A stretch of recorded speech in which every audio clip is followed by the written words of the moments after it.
went and saw A Quiet Place, and luckily I was the only one in the theater when I saw it. I got to watch it by myself with no noise or interruptions, which I felt added to the experience.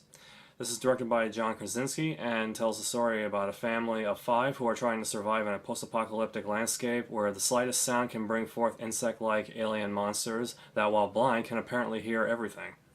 The parents, played by Krasinski and his real-life wife, Emily Blunt, along with their children, must live silently, using only sign language and facial expressions. Almost all of the dialogue is in American Sign Language, accompanied by English subtitles. Not only are the acting, cinematography, camera work, and suspense done exactly the ways they should be in a horror suspense film, but so is the writing of the characters. The characters of this family, the ways they are written, they are not stupid people.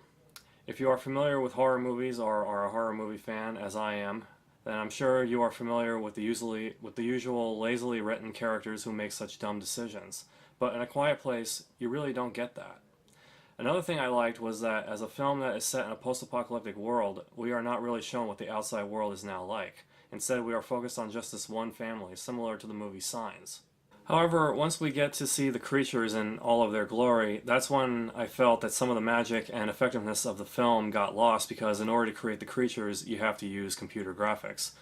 But before that bit, the film didn't have any reason to rely on computer graphics, just performance, sets, and camera work. CGI, computer-generated imagery, tends to take you out of the realism of a movie, especially if that movie was doing such a good job at portraying such effective realism. But I can say that the creatures didn't seem to be on screen as much as the flesh and blood actors, no pun intended. Remember, this is a horror movie. Thank you so much for watching, and there will be more because Lehtonen's Home Theater is always showing.